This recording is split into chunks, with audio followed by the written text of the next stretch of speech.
de las corporaciones. Entonces, creo que con esa presentación podemos conocernos un poquito para contarles lo que traje preparado para intercambiar con ustedes. Decía, bueno, que en este grupo de trabajo que habla de la comunicación para los pueblos, es todo un reto hablar de eso aquí, porque aquí surgieron dos conceptos muy importantes que los colocó Chávez: el de pueblo comunicador, que nos lleva completamente hacia la esfera de la comunicación descentralizada, que es la que deberíamos reivindicar y tratar, y por otro lado, sobre el derecho de los pueblos a la comunicación y los derechos de los pueblos a tener parte en las decisiones que tienen que ver con la gestión digital en general. Entonces, aquí, en esto último, también el mismo Chávez colocó otro concepto importante que se llamaba, creo que todavía existe, de la guerrilla comunicacional, en el que nos llamaba también una vez más a toda la ciudadanía a ser parte activa de las dinámicas comunicacionales. Es decir, se está revirtiendo toda la lógica fundadora del capitalismo digital o capitalismo de la vigilancia, como se llama, al capitalismo del siglo XXI, para justamente colocar esta otra cara indispensable, necesaria, para evitar todas las distorsiones cognitivas, entre otros, y volver este carácter que, como ha insistido Julian Assange, por ejemplo, uno de los símbolos de los derechos digitales, la comunicación tiene que ser humana.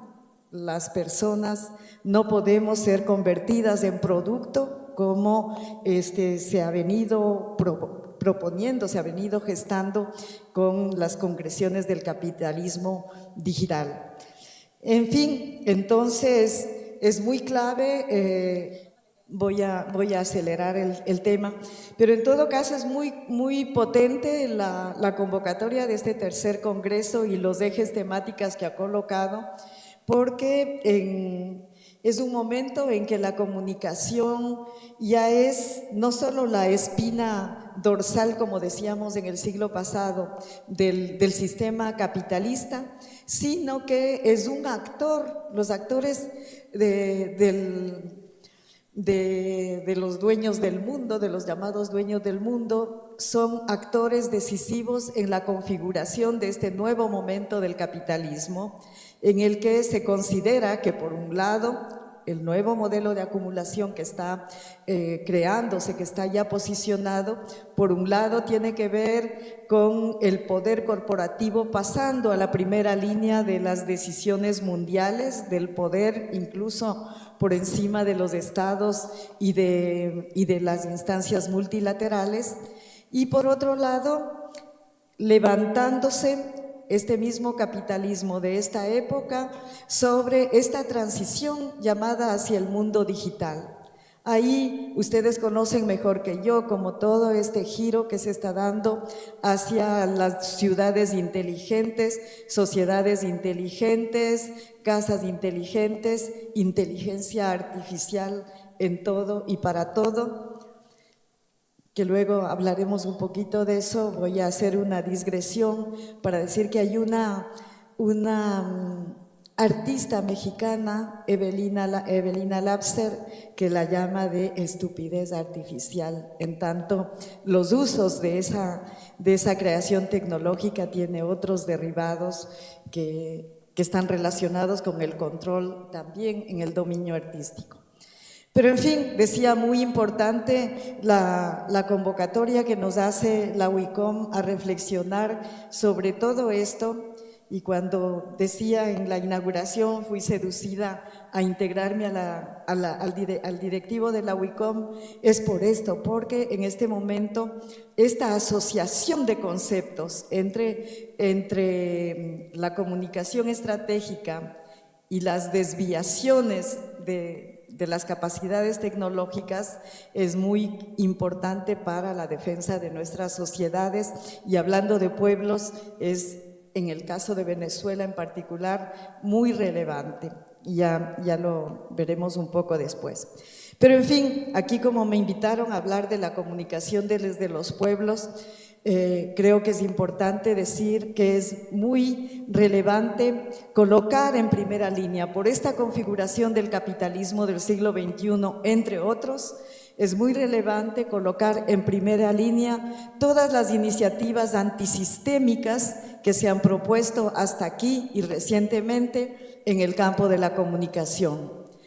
Y comencé señalando que entre esas iniciativas están las que colocó Chávez desde una iniciativa pionera, porque él marca una diferencia al haberlo hecho desde un Estado y provocando esta dinámica del pueblo volviéndose actor de la comunicación y desplazando la idea de que la comunicación es un tema de especialistas cada vez más desarrollados en cuestiones tecnológicas e incluso comunicacionales.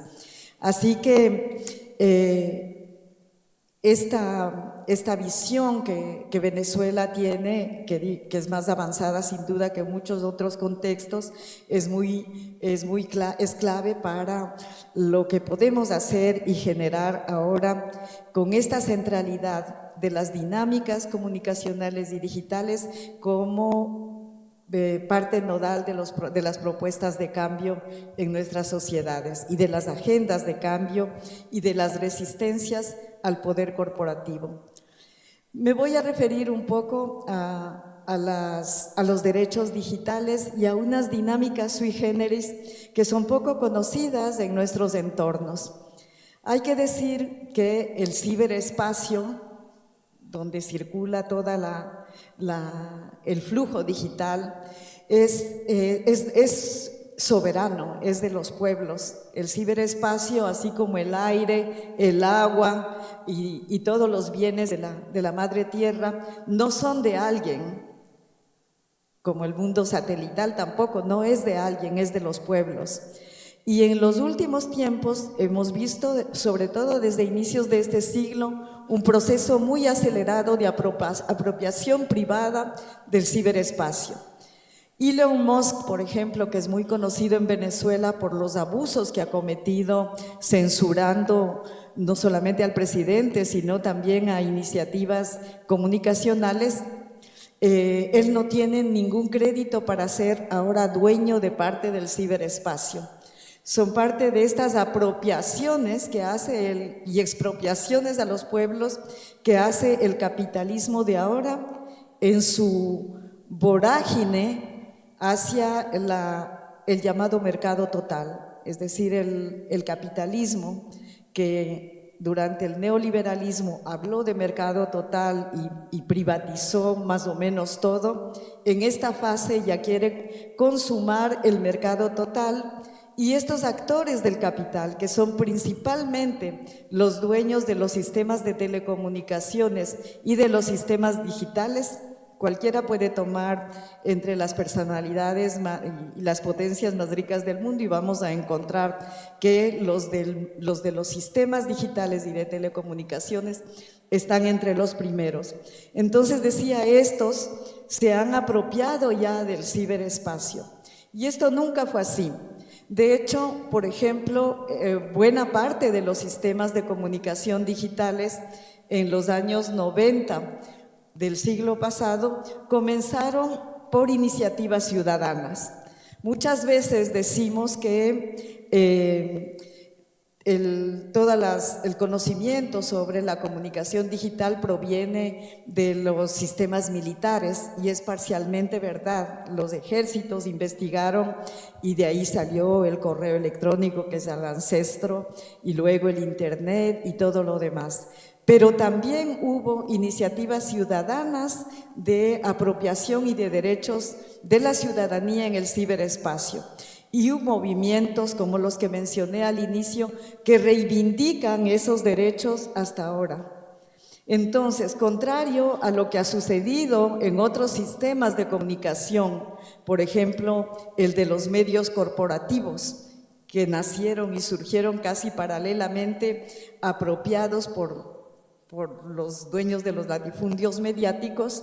En este caso hubo un proceso ciudadano de desarrollo digital colaborativo, cooperativo, y que a medida que avanza esta avalancha de las privatizaciones en el neoliberalismo y ahora del mercado total, están desplazando a los pueblos. Voy a mencionar uno que fue nuestro, APC Networks, que tuvo una sede en California, Asociación para el Progreso de las Comunicaciones en Español. Ese tiene 67 nodos en países y ese fue parte de iniciativas nuestras de comunicación de la izquierda popular, social, de nuestros pueblos.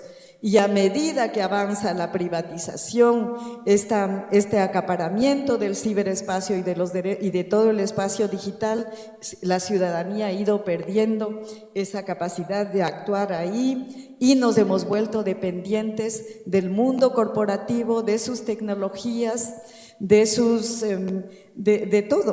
todo lo que ellos tienen control, de su software, de su hardware, del cableado que lleva toda la información y la capacidad comunicacional en el mundo, que ahora es ajeno. Entonces, hablando de comunicación de los pueblos y de los pueblos en comunicación, como nos plantean aquí, hay que decir que cualquier iniciativa comunicacional y el mundo popular y nuestros pueblos tenemos buenas iniciativas comunicacionales, en su mayoría potentes, documentadas, con solvencia, con data. Muy poca información sigue siendo panfletaria. La mayoría de los mecanismos de comunicación de la izquierda y de los sectores alternativos y populares es material solvente, que está muy lejos en calidad de las fake news que producen las corporaciones. Entonces, tenemos con qué, como dice Venezuela, hay capacidad de establecer una verdad sobre la información sobre los pueblos, sobre sus proyectos, sus ambiciones, pero estamos cada vez más en casa ajena. En casa ajena porque las redes, las aplicaciones, los espacios comunicacionales en los que se desempeñan nuestras actividades de comunicación, no solo digital, sino en general, son de alguien. Y son de un alguien que cada vez más tiene control, como dije, por encima de las multilaterales y por encima de toda legislación internacional. Hay que decir que el derecho a la comunicación es una suerte de reivindicación nueva para nuestros pueblos. Como ejemplo, el derecho de las mujeres a la comunicación solo se consignó a inicios de este siglo y comunicamos desde siempre. Entonces, son derechos que están en progresión, no hemos avanzado mucho ahí, pero existen. Ahora, esos han sido puestos de lado, puesto que el capitalismo, que describo, corporativo, no quiere respetar ninguna forma de legislación internacional, está imponiendo ese orden basado en reglas que es un sistema de toma de decisiones en beneficio de las corporaciones que ellos mismos están imponiendo, y esto ha sido denunciado mucho por la Cancillería de Venezuela, lo del orden basado en reglas.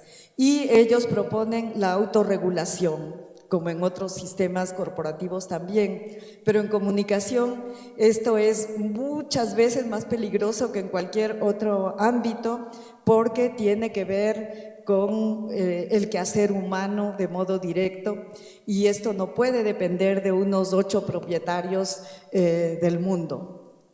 8 señores no pueden decidir quién comunica, en dónde comunica, qué comunica y cómo se censura y se prohíbe que la gente pueda tener derechos de comunicación digital o de cualquier otra comunicación.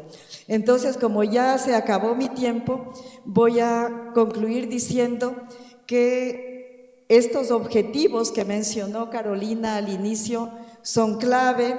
No los teníamos ayer, me hubiera encantado venir a hablar de eso, pero uno de los objetivos nuestros tienen que ser el de la soberanía digital y comunicacional. Debemos articular desde nuestros pueblos un marco de reivindicaciones que coloquen nuestros derechos ciudadanos y de los pueblos a la soberanía digital y comunicacional. Hay avances sobre eso, mencioné un entorno de redes ciudadanas que existen en Latinoamérica y en el mundo, que hemos avanzado, marcos reivindicativos de eso. ¿Cuáles son los escenarios? Desgraciadamente, con el avance del capitalismo digital y corporativo, ya se han desplazado los escenarios de reivindicación de las multilaterales hacia los escenarios privados. Los escenarios donde se define la autorregulación corporativa, y ahí obviamente eso tiene que ver con los sistemas de arbitraje internacional, que ya no es la UNESCO, ya no es la ONU, donde sí hay un debate actual en esta materia, pero la mayoría de las cuestiones relacionadas con comunicación, telecomunicaciones, propiedad del ciberespacio, se dirimen en los espacios de arbitraje.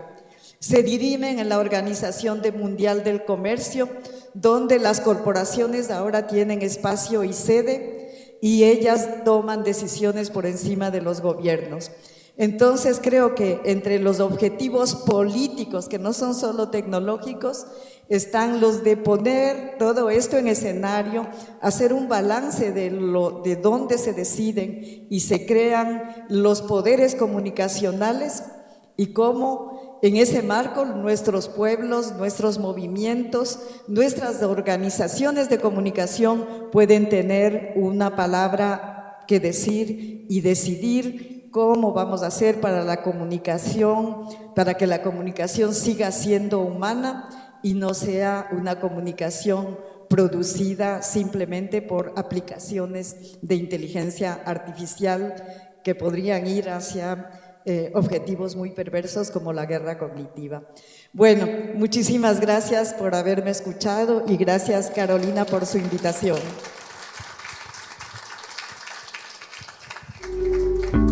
Muy buenos días. Bueno, soy colombiano, nací en Colombia, pero vivo más de la mitad de mi vida en Francia. Soy periodista, soy gran reportero de Le Monde Diplomatique. He escrito 12 libros, todos traducidos a muchos idiomas. He hecho varios documentales, uno de ellos sobre Venezuela, que ha sido traducido a 19 idiomas, sorprendentemente. Yo feliz de la vida. He dado conferencias al lado de los compañeros Fidel Castro y el compañero Hugo Chávez. Y como último, estoy en la lista de terroristas de Estados Unidos desde el 2009. Para mí es un gran placer estar al lado de Irene, una gran teórica de la comunicación. Yo no soy teórico de la comunicación. Por eso ahora no voy a hablar de eso, pero voy a dar un ejemplo concreto y claro sobre el programa, el tema que nos toca, acerca de la comunicación de los pueblos. Va a ser algo muy rápido porque si no esto da como para hacer una enciclopedia. Y de esto yo espero que algún día, yo lo he estado trabajando muy poco, pero muy concretamente, pero creo que algún día eso tendría que ser algo de estudio en las universidades. Y es el lenguaje que ha existido y existe entre una frontera muy particular, que es la frontera colombo-venezolana. Ha existido un lenguaje entre estos dos pueblos casi único, que desde hace unos años, unas décadas, se nos está volteando para que el lenguaje que opaca el lenguaje de los pueblos sea el lenguaje de los poderes, sobre todo del lado colombiano, con, lógicamente, el poder de los Estados Unidos. Para no irme más atrás, el primer gran lenguaje que tuvieron estos dos pueblos fue durante la Guerra de Liberación que adelantó Simón Bolívar. Fue un lenguaje único donde yo, como colombiano, pero también que adoro Venezuela, tengo que decir que si no hubiera sido por Simón Bolívar y los venezolanos, Colombia se hubiera retardado muchísimos años en lograr su independencia de los españoles. Y este lenguaje de liberación de Bolívar, junto a Colombia, junto a Ecuador, junto a Bolivia, junto a Perú, me falta uno, ¿cierto? Bueno, Panamá, que después se nos separó, pero a todos estos pueblos, hubo un solo lenguaje, el lenguaje de la liberación. Y ese lenguaje nació en Venezuela. En Colombia, desgraciadamente, hemos tenido muchos traidores hasta el día de hoy, que han sido los santanderianos, los que siguieron a Santander, los que provocaron de una u otra manera la muerte de Bolívar, etc. Pero bueno, eso es otro tema. Ahí comenzó el lenguaje unitario entre estas dos grandes naciones. Sigo muy adelante. Un momento determinante en la historia de lo que les voy a contar para estos dos países, aunque principalmente para Colombia, sucedió el 9 de abril de 1948 en Colombia, en Bogotá, con el asesinato del líder liberal Jorge Eliezer Gaitán. ¿Por qué digo esto? Porque desde ese momento Colombia cambió radicalmente. Ya era un país violento políticamente, pero es cuando la violencia se nacionaliza, se profundiza con la muerte. ¿Qué pasa? Comienzan las guerrillas. No fueron las primeras guerrillas, ni el ELN, fueron las guerrillas liberales dirigidas por la dirección del Partido Liberal desde Bogotá, que se hicieron en los llanos colombianos. Estas guerrillas tuvieron estos llanos que se comparten con Venezuela, ¿no? Estas guerrillas tuvieron el total apoyo del pueblo venezolano. Cuando el gobierno central de Bogotá cercó a estas guerrillas liberales, fue el pueblo venezolano quien apoyó, les pasaba carne, a pesar de que estaban en los llanos, igual, carne, leche, todo lo que fuera para ayudar a sostener este combate de las guerrillas liberales colombianas, con un solo objetivo, con un solo lenguaje, de la unidad y de la liberación que el pueblo venezolano estaba en esos momentos apoyando. Insistiré siempre, porque además ese es el tema, en la cuestión del lenguaje y sobre todo la cuestión de la unidad. Y eso fue un ejemplo muy concreto en la nueva época. La guerra que comenzó después del 9 de mayo, que la tenemos casi hasta ahora en Colombia, que fue en 1948. Mucho de lo que se sostuvo en Colombia esta guerra en los llanos orientales colombianos, que son los llanos occidentales venezolanos, se debe a ustedes. Y no los acabaron y no los asesinaron antes gracias a esta comunicación de hermanos entre estos dos pueblos con un lenguaje único. ¿Qué pasa en esos momentos? Algo tremendamente importante para el lenguaje de estas dos naciones, que con el asesinato de Jorge Eliezer Gaitán se da una desbandada de los políticos, principalmente de los liberales. Los conservadores comienzan a matar gente en Colombia, luego se vuelve una guerra de todos contra todos, dirigida desde arriba. ¿Y qué pasa? Los colombianos comienzan a llegar masivamente a Venezuela para poderse salvar. Y esto comienza a configurar un lenguaje diferente a partir de la llegada de colombianos aquí, que se comienzan a repartir por Venezuela, que años muy poco después se da una siguiente ola. Esta primera ola fue política, luego se da una siguiente ola que trae todavía más comunicación, más intercambio cultural entre estas dos naciones, y es con el boom petrolero venezolano en los años 60 y la construcción del puente de Maracaibo. La mayoría de colombianos que estaban en una pobreza más o menos como lo de ahora, comienzan a llegar por el Táchira, suben hasta Maracaibo y comienzan a poblar toda esta zona. Los colombianos fueron muy bien recibidos con su lenguaje, con sus comidas, a intercambiar todo eso y llegaron hasta Caracas. ¿Por qué? Porque era muy bueno. Yo he hecho muchas entrevistas sobre esto y le he preguntado por qué fueron tan bien recibidos los colombianos en el momento. Buenos trabajadores, buenos artesanos, buenos agricultores. ¿Por qué? Porque es que en Venezuela había petróleo. Los venezolanos no querían trabajar. ¿Para qué trabajar? Si había plata. Entonces los campos fueron vaciándose. Ya, no vení por la mitad.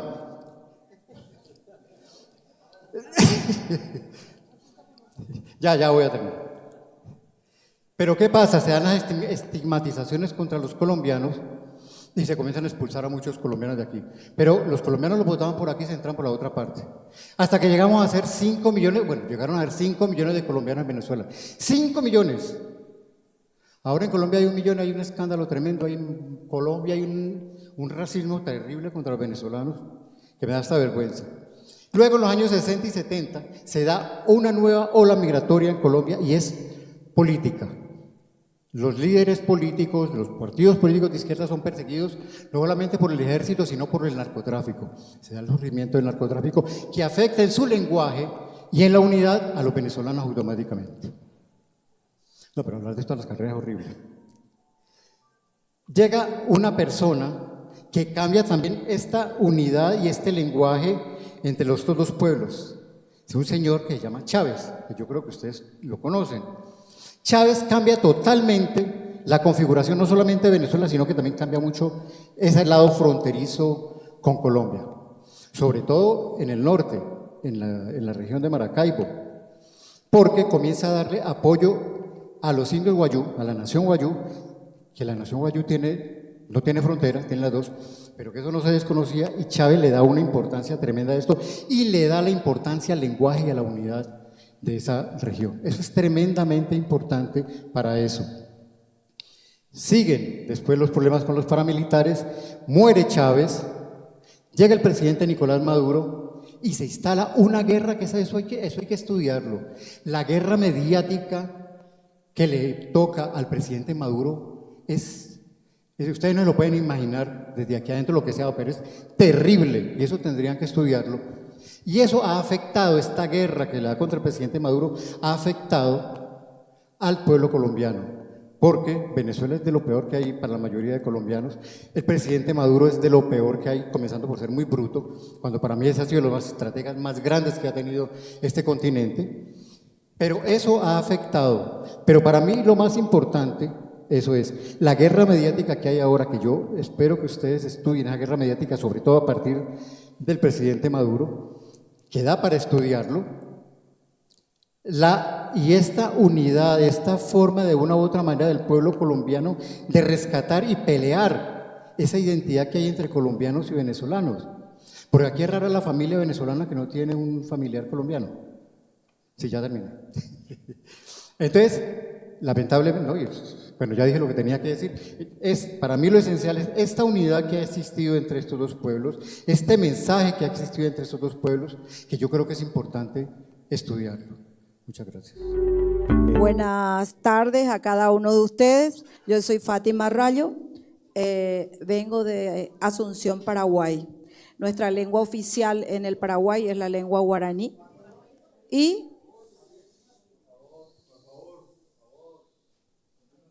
nuestra lengua oficial es la lengua guaraní y la castellana. Nosotros en Paraguay ni un solo documento no puede salir que no esté escrito en guaraní, que es nuestra lengua ancestral. El 80% de los paraguayos lee y entiende perfectamente el guaraní. El resto quizás no lea, pero no creo que haya un paraguayo que no entienda el guaraní. Entonces, estoy muy feliz de estar en medio de ustedes. Gracias.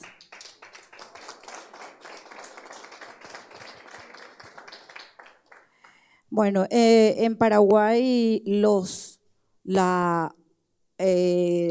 mediático prácticamente está concentrado. Los medios de comunicación hegemónicos, que para nosotros son los mercenarios de la comunicación, los que hacen prácticamente la agenda política, la que bajan la agenda política y con un alto grado de propaganda, están manejados por tres grandes grupos. Grupos de derecha, algunos, a mí ya no me gusta más decir extrema derecha, me gusta decirle por el nombre, que quiere decir que son unos fascistas, porque hoy ya no existe la extrema derecha, existe el fascismo directamente. Y estos dueños de estos medios son fascistas y algunos mafiosos y narcotraficantes. En Paraguay estamos así, yo estoy muy contenta de poder conversar con ustedes porque estos tres grupos hacen a que prácticamente no se tenga información de lo que sucede internamente en Paraguay.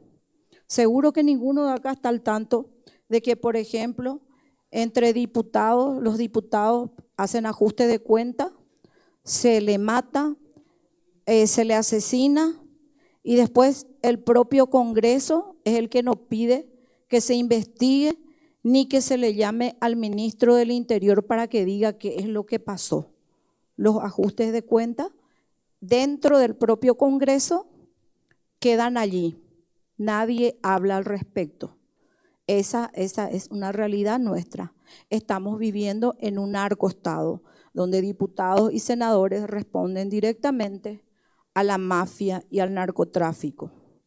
Estos son los dueños de los mercenarios de la comunicación.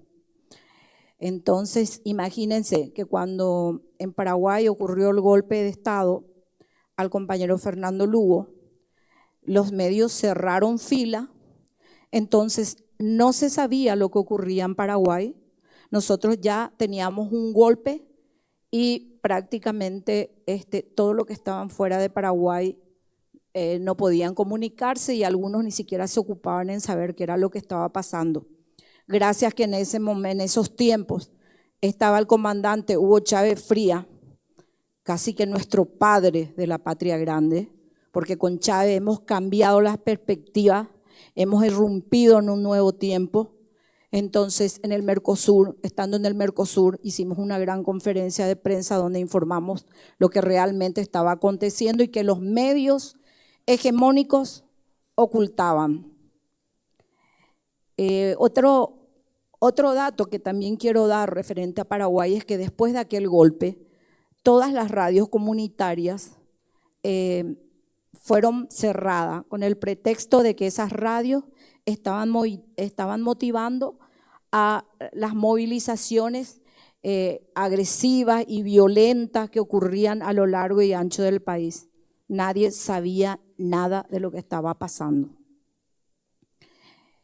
Nosotros prácticamente lo que teníamos a mano era, en ese entonces, empezaba recién el tema de Facebook y tuvimos compañeros venezolanos que empezaron a repicar, empezamos a hablar con ellos y se empezó a repicar lo que pasaba en Paraguay. Así la gente se fue enterando.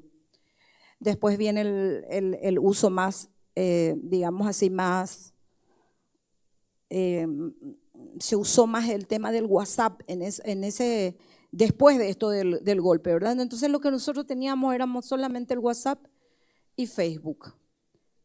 Leyes que nos prohibían crear radios comunitarias, leyes que protegían a aquellos que tenían el oligopolio de los medios. Entonces nos quedamos ahí como que enterrados. Luego, con mucha ayuda, y tengo que decir esto, las experiencias pues cada país tiene, cada gobierno hace su experiencia, pero a nosotros nos sirvió muchísimo lo que fue la manera de comunicación, cómo encararon la comunicación popular, la revolución bolivariana chavista. Eso para nosotros fue una gran ayuda. Hemos salido de frente porque salimos no solamente con el WhatsApp y el Facebook, sino que nos ayudaron a entender que la comunicación también era de boca a boca y tratar de ir creando pequeñas organizaciones que sirvieran para poder difundir la realidad de todo lo que nos tocaba pasar post-golpe. Dentro del movimiento paraguayo Solidaridad con la Revolución Bolivariana Chavista, hemos creado la Red de Bibliotecas Populares Hugo Chávez. La Red de Bibliotecas Hugo Chávez nos sirvió muchísimo porque eran pequeños centros, como eran populares, nos sirvieron para formación política, formación en comunicación popular y nos ayudaron a que muchos pudieran leer no solamente libros, sino que leer la realidad de lo que estaba pasando, porque hemos discutido, hemos analizado. El otro medio que también habíamos creado, pero eso como internacionalista que somos, fueron los Gallos del Sur. Los Gallos del Sur es un medio que increíblemente tiene un poco más de 6.000 seguidores, y de esos 6.000 seguidores la mayoría son venezolanos. ¿Por qué buscamos esa estrategia? Porque gracias con el mazo dando, nos fuimos entrando en el espacio ya de Venezuela, y no solamente de Venezuela, porque nosotros hicimos una convocatoria para que el mazo sea visto por toda Latinoamérica. Y esos gallos del sur eran compañeros que replicaban y que replican todo lo que Diosdado informaba dentro del mazo. Para nosotros el programa de Diosdado era conectarnos con la realidad de Venezuela, y no solamente conectarnos con la realidad de Venezuela, sino también motivarnos, porque eso era imprescindible. Es imprescindible estar motivado en un país como el que nos toca vivir a nosotros. Dar la batalla no es fácil en Paraguay. Entonces, la persecución también que teníamos en Paraguay era justamente el contacto que teníamos con Venezuela. Entonces, cada vez que nos íbamos de acá, eran que nos estaban esperando ahí en el aeropuerto con mentiras, con todo lo que esa prensa canalla podía decir, o tratando de ocultar el ejemplo y el modelo de gobierno de Venezuela. Porque si hay un enemigo para Paraguay, es justamente la revolución bolivariana y el gobierno de Venezuela, y ver que ese heroico pueblo es capaz de resistir, y no solamente de resistir, sino que de profundizar la revolución.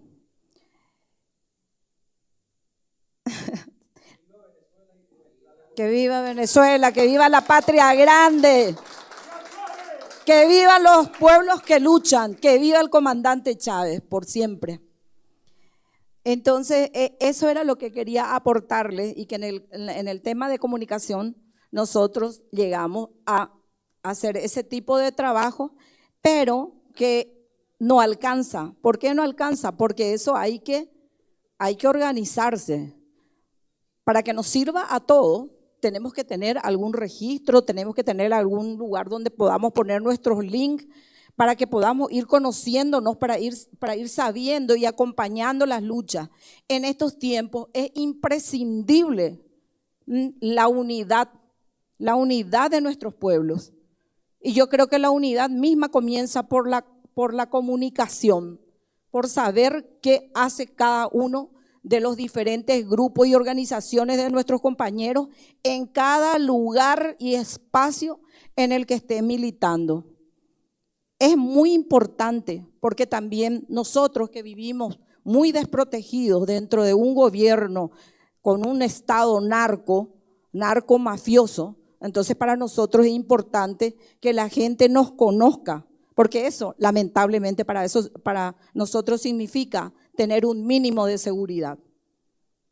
Tenemos que estar visibles para poder seguir militando. Y quiero aprovechar para agradecerle a cada uno de los compañeros todas las propuestas que hacen, porque eso es realmente un verdadero intercambio, y tratar de llegar a consolidar esa red que hace bastante tiempo viene peleando la UICOM. Porque la UICOM tiene que ser nuestro centro referencial para ir creando esas plataformas, porque es el único lugar donde nos encontramos y nos reencontramos.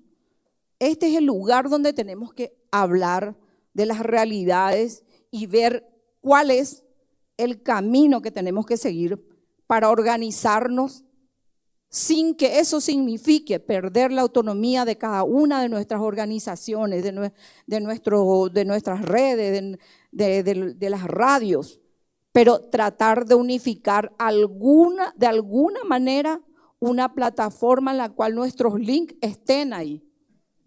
Y creo que eso es el gran desafío que tenemos y que tenemos que concretar ya. Venezuela en este momento está entrando en una nueva etapa. ¡Qué alegría!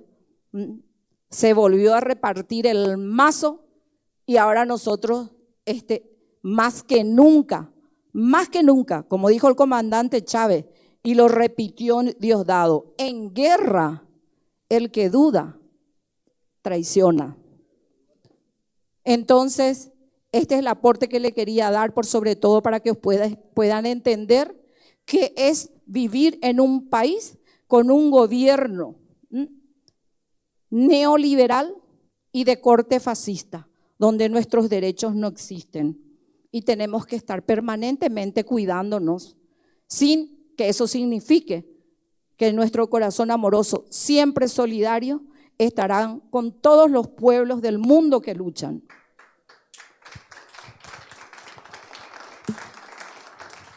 Gracias por esta oportunidad y gracias a la UICOM por invitarnos, por tenernos siempre presente y a cada uno de los compañeros que aportan su experiencia para que vayamos creciendo juntos. Muchas gracias. Mi nombre es Fabiano, soy de Brasil, de Partido dos Trabajadores y Trabajadoras, del presidente Lula.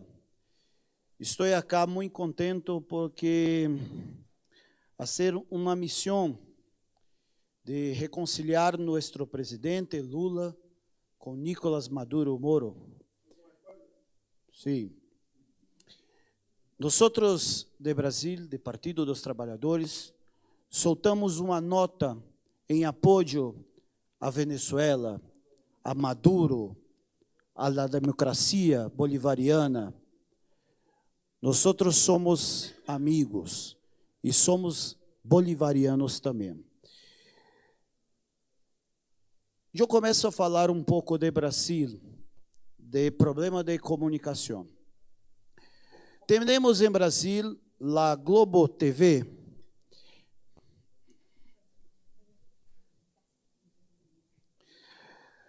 CNN, Rede Record, SBT, os 4 mais grandes sistemas de televisão. Pero todos servem a los Estados Unidos da América. Não temos comunicação libertadora, anti-imperialista, não. O presidente Lula foi preso 580 dias. Antes, o presidente Lula, no Jornal Nacional, é o periódico mais importante de Brasil, que tem 40% dos televisores ligados, cerca de mais ou menos 40 a 50 milhões de brasileiros, mirando as notícias falsas. O presidente Lula teve 400 horas de ataque a sua pessoa. 400 horas. Quando foi inocentado pela justiça, teve 36 segundos. Lula é inocente. 36 segundos versus 400 horas em 5 anos. O que hacemos?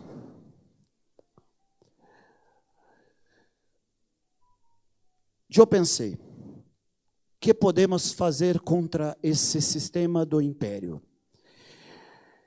Comecei a hackear todos os periodistas brasileiros que entravam em vivo na televisão de Globo, de Jornal Nacional.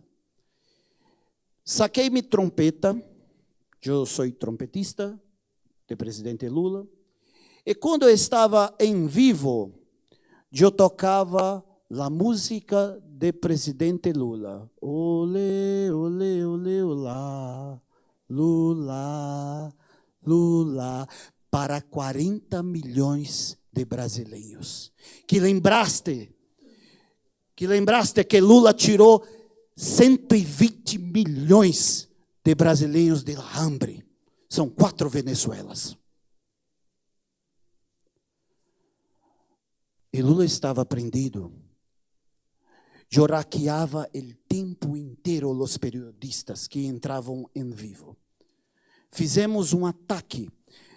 Não sei se sabes que temos uma arte marcial chamada jiu-jitsu brasileiro. O princípio do jiu-jitsu brasileiro é jogar a força de inimigo contra ele próprio. Era isto que nós estávamos fazendo. Pegava esta rede de comunicação, a periodista falava, pero atrás estava a trompeta, lembrando ao povo que nosso líder estava prendido, estava preso.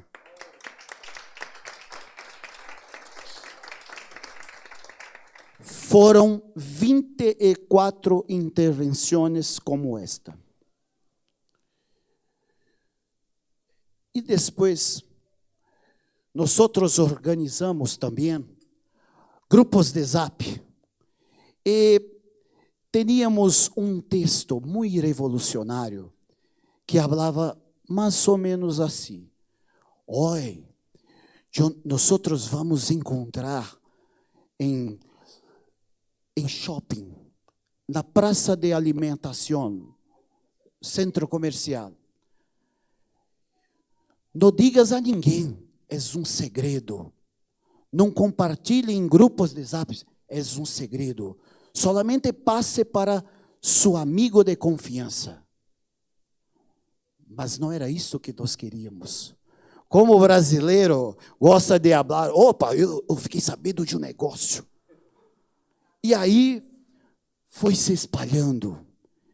E aí está o segundo ato. Não somente invadir as TVs, mas invadir também os lugares, as praças, as feiras, os shoppings, os aeroportos. E aí, nós começamos a mexer com o povo. Está passando já? A trompeta de Lula tocando para Maduro. Isso é muito importante. Sim. Eu vou explicar no vídeo. Pode regressar? Sim. Aqui está uma periodista brasileira muito famosa, falando. E no fundo está a trompeta tocando. Olê, olê, olê. Pelo não ter sonido acá. É muito alto. Depois, mexendo com o povo e mercados, a ser Porto Alegre, sul de Brasil.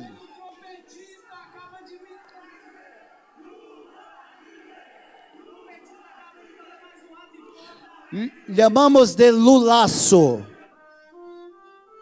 Aqui, quando o presidente Lula estava prendido, nós fazíamos serenatas para falar, não desista. Acá parando os tanques de guerra do exército brasileiro, quando ameaçava o Congresso, nós fomos presos. Aqui, levantando a mão de Lula, falando, agora você será presidente de novo.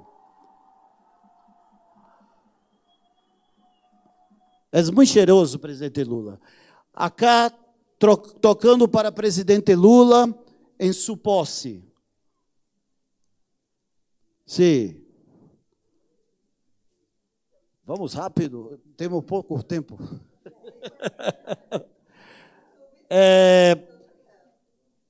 Acá, lá na embaixada da Venezuela, que nós peleamos com os invasores, acá sou eu, ministro de comunicação, tocando Pátria Querida para Maduro quando esteve em Brasil, descendo da rampa,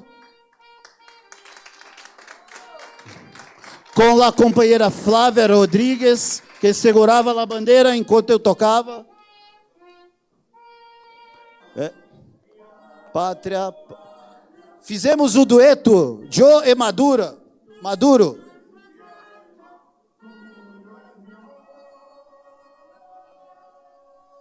Esta nota ficou um pouquinho malo, né? Maduro canta bem. Eu queria também, em los grupos, nós estávamos discutindo o problema da comunicação entre nós. Por exemplo, fizemos uma defesa à embaixada de Venezuela. Fizemos uma homenagem à Venezuela quando vocês levaram oxigênio para nosso povo, quando passava necessidade em la Covid. Com certeza, vocês não ficaram sabendo. Sim, sim. Eu queria prestar uma homenagem muito justa, porque a história não pode ser invisibilizada e vocês ensinam a los brasileiros. Dificilmente teremos em Brasil, depois que Lula se for, um túmulo tão bonito como para Simão Bolívar, que eu fui a mirar. Toquei para Simão Bolívar. Um túmulo tão bonito como temos para o comandante Hugo Chávez. Porque nós brasileiros não damos a verdadeira importância para nossos heróis. Aqui nesta sala, tem um herói venezuelano. O companheiro Fred Menegotti, que na época era o embaixador, está aqui nessa sala. Levanta-te.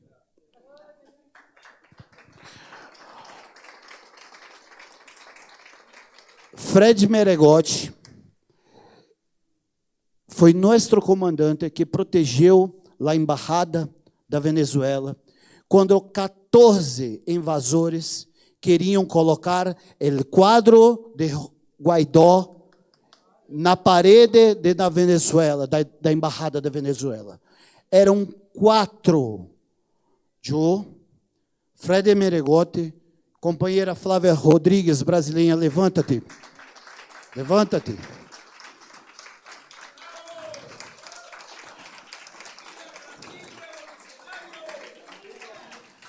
Ele, por final, o ministro das Comunicações de Brasil, ministro Paulo Pimenta. Eram 4 contra 14 e vencemos.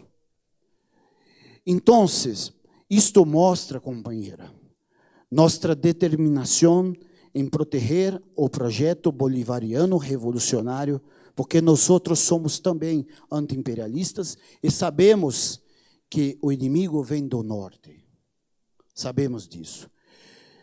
Com apenas uma trompeta, com apenas coragem, com mais nada, enfrentamos o império de frente e vencemos. Amigos, solamente precisamos de informação e organização. Que viva a Venezuela, que viva os teres que resistem bravamente ao império.